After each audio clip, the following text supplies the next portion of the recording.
Today Karthika దీపం review. Joshna Suraj దగ్గరకు వచ్చి, ఏం పెళ్ళికొడుకు గారు ఏం చేస్తున్నారు, బట్టలు ఐరన్ చేసుకుంటున్నారా ఏంటి అని అడుగుతూ ఉంటుంది.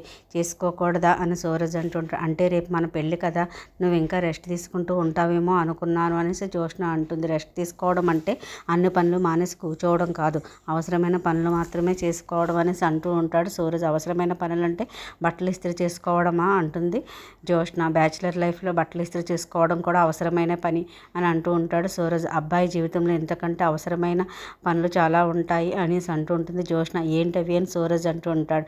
కాబోయే భార్యకు ఒక మెసేజ్ ఇవ్వచ్చు అంటుంది జోష్న. ఎందుకు అంటాడు సూరజ్. మాట్లాడుకోవడానికి అంటుంది జోష్న. ఏం మాట్లాడుకోవాలి అంటాడు సూరజ్. కాబోయే మొగుడు పెళ్ళి వాళ్ళు కాబోయే మొగుడు పెళ్ళాలి ఏం మాట్లాడుకుంటారో అవి అనేసి అంటూ ఉంటుంది జోష్న. నాకు తెలియదు అంటాడు సూరజ్. నాకు తెలుసు అనుకుంటున్నావా ఏంటి అంటుంది జోష్న.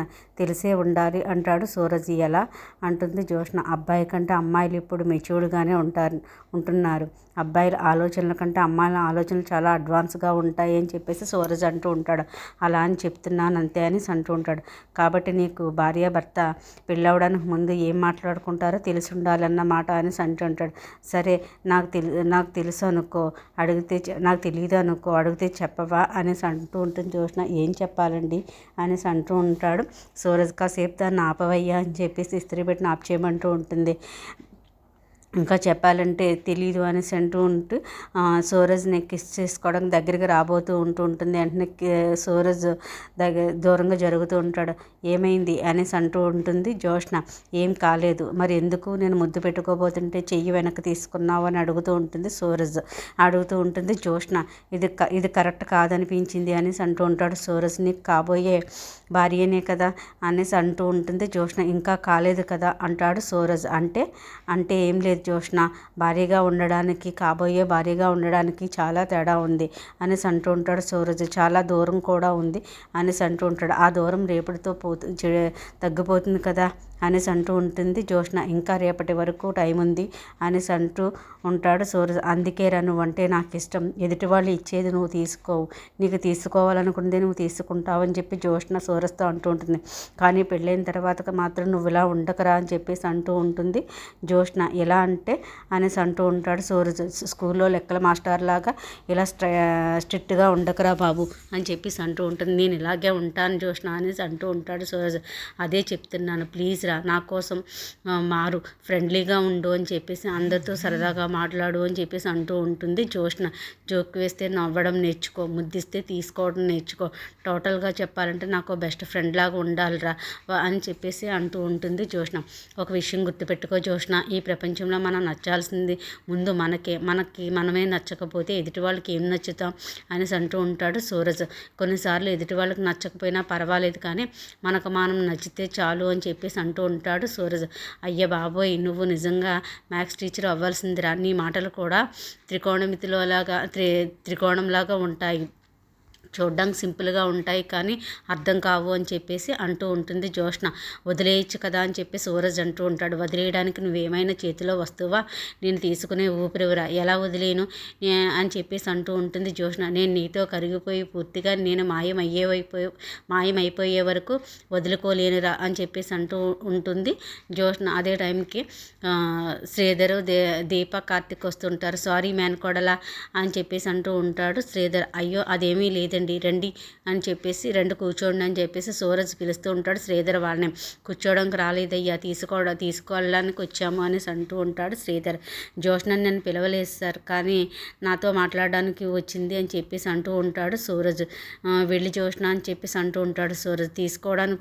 తీసుకెళ్ళడానికి వచ్చింది జోష్నని కాదు నిన్ను అనేసి శ్రీధర్ అంటూ ఉంటాడు. నన్నా అనేసి అంటూ ఉంటాడు సూరజ్. అవును అనేసి అంటూ ఉంటాడు శ్రీధర్. ఎక్కడికి అంటాడు సూరజ్. పుట్టింటికి అనేసి అంటూ ఉంటాడు శ్రీధర్. పుట్టింటికా, అదేనయ్యా మా ఇంటికి అనేసి అంటూ ఉంటాడు శ్రీధర్. మీ ఇంటికి నేను ఎందుకు సార్ అని చెప్పి సూరజ్ అడుగుతూ ఉంటాడు.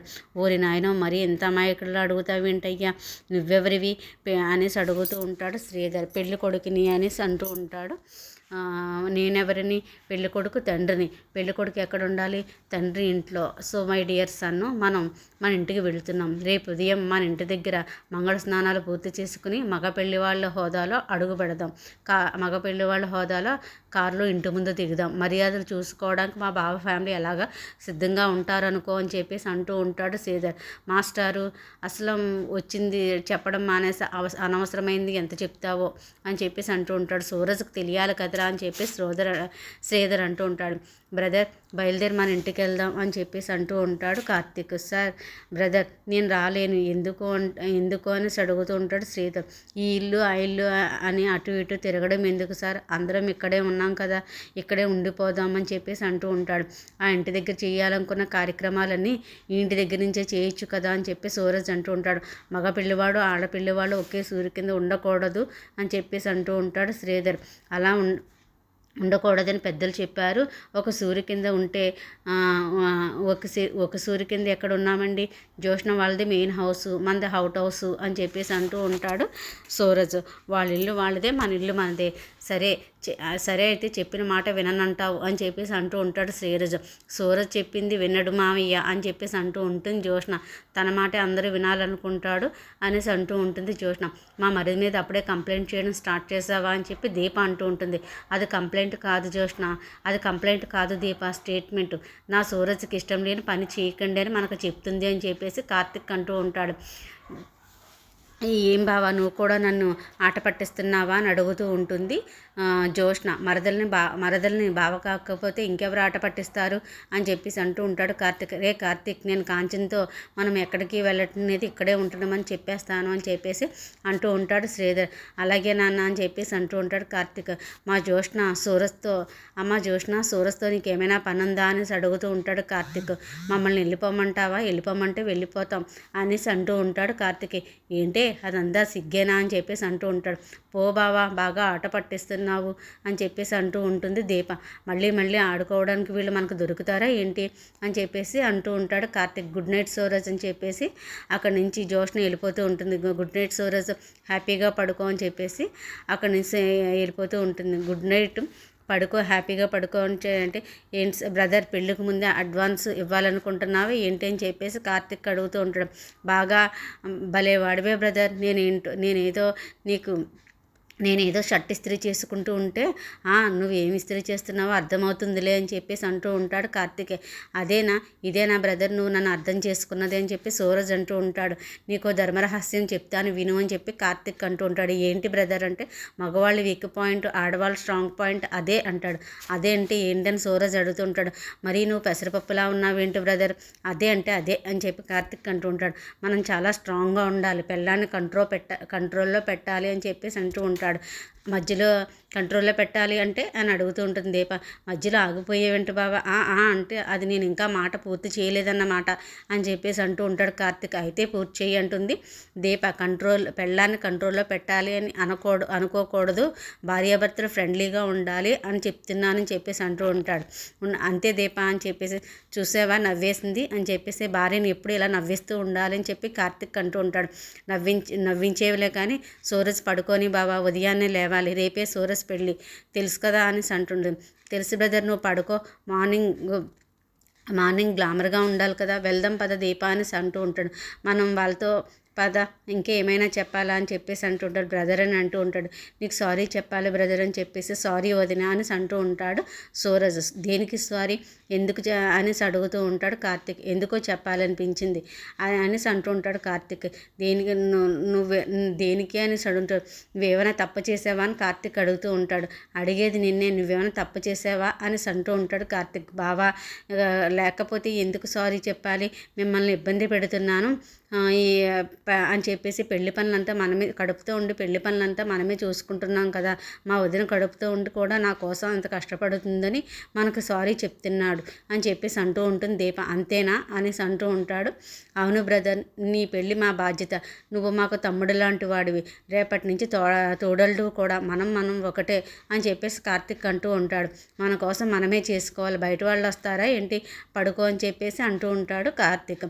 పద్దీప అని చెప్పేసి అంటుంటాడు. గుడ్ నైట్ బ్రదర్ అని చెప్పేసి అనేసి అంటాడు. ఏంటి బావా ఆగిపోయావు, సూరజ్ ఎందుకు సారీ చెప్పాడు, కారణం నువ్వు చెప్పావు కానీ సూరజ్ చెప్పలేదు కదా అనేసి అంటూ ఉంటాడు కార్తిక్.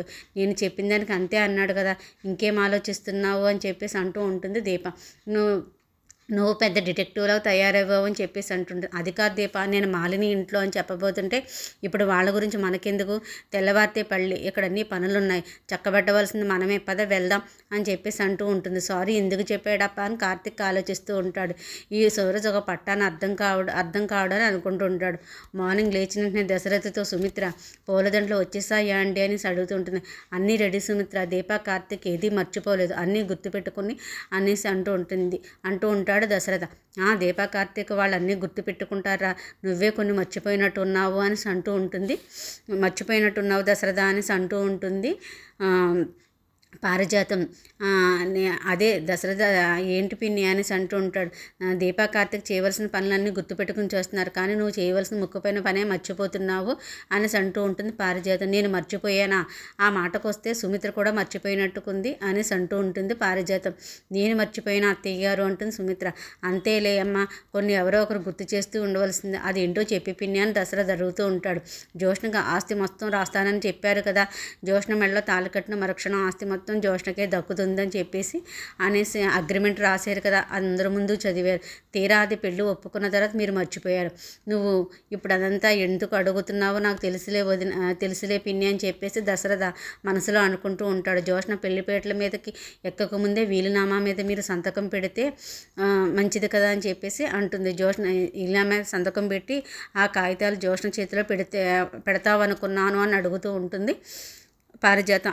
పెడితే ఆస్తి మొత్తం జోష్ణది అయిపోతుంది అంటుంది పారిజాతం. జోష్ణ ఆస్తి మొత్తం ఇప్పుడే రాయాలనేసి నువ్వు గుర్తు చేయవలసిన అవసరం ఏంటమ్మా అని చెప్పేసి, జోష్ణకి ఆస్తి మొత్తం ఇప్పుడే రాయాలని నువ్వు గుర్తు చేయవలసిన అవసరం ఏంటమ్మా అని చెప్పేసి దాసు వచ్చి అడుగుతూ ఉంటాడు.